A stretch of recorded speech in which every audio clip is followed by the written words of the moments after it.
Hi everyone, our Bible verse for today is all about Romans 6:8.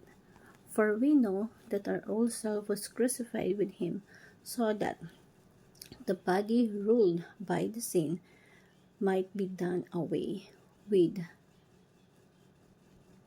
that we should no longer be slave to sin, because anyone who has died has been free from sin. Now, if we died with Christ, we believe that we also live with Him. So, ang pag sinabing namatay na tayo kasama ni Kristo, hindi tinutukoy dito physically. Namatay na tayo kasama ni Kristo is patungkol sa our old self, yung dating gawain natin, dating pagkatao natin. Kasi transformation is not about improve. It's all about surrendering our life to Christ. So, ang topic nga natin today is concept, dying with Christ. Yeah. So, this concept describes the believer's break from their old life of sin through union with Christ by faith. Jesus as a Christ died and rose again. We die on our sinful nature and are raised to new life in Him.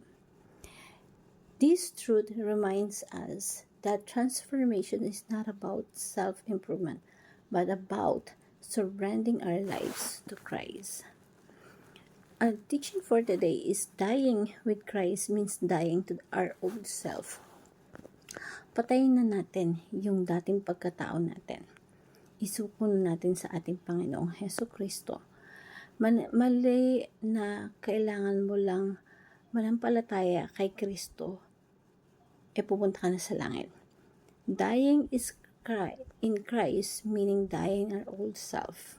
Sabi nga din dito sa 2 Corinthians 5:17, therefore, if anyone in Christ, the new creation has come, the old has gone, and the new is here. Nawala na yung dating pagkatao natin.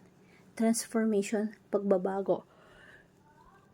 Hindi tao ang pinapatay, kundi ang masamang gawain natin ang pinapatay.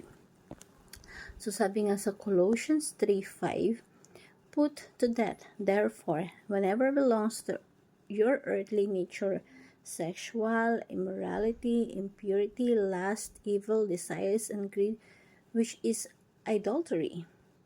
Yun yung dapat tinatanggal natin sa pagkatao natin, pinapatay natin sa pagkatao natin.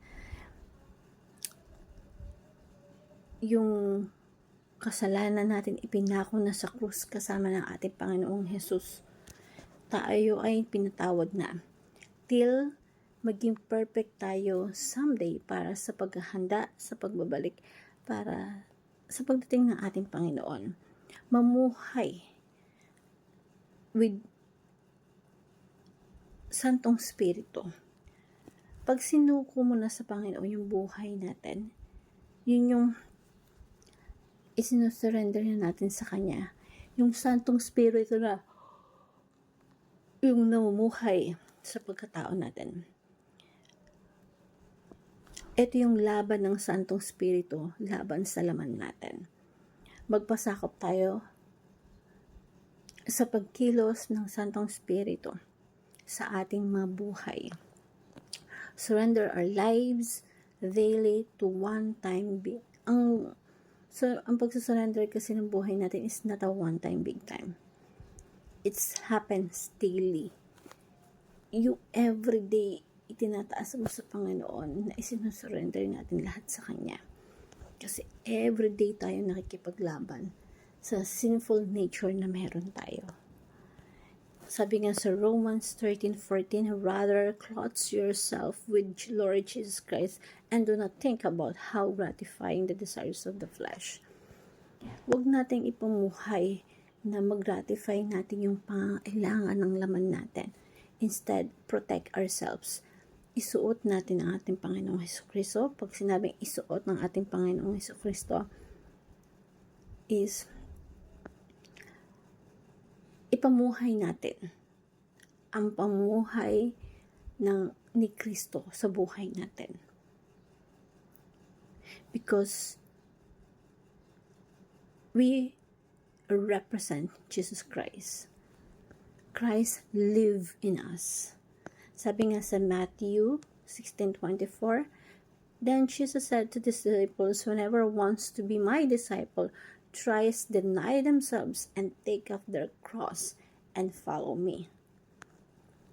So every day, in order to follow Jesus Christ, we have to alisin natin yung mga nagpapabigat sa buhay natin, yung mga kasalanan, yung simple nature na nagpapabigat sa buhay natin. And we have to follow Jesus Christ.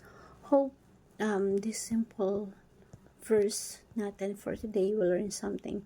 And I want to share this simple prayer to you. Heavenly Father, thank you for the gift of the life in Christ. I surrender my old self to you, knowing that I am no longer a slave to sin. Help me to walk in the power of a resurrection, leaving behind the things that hold me back. When I struggle, remind me that I am no longer defined by the past, but by your grace. Give me the strength to take up my cross daily and follow you with faith and obedience.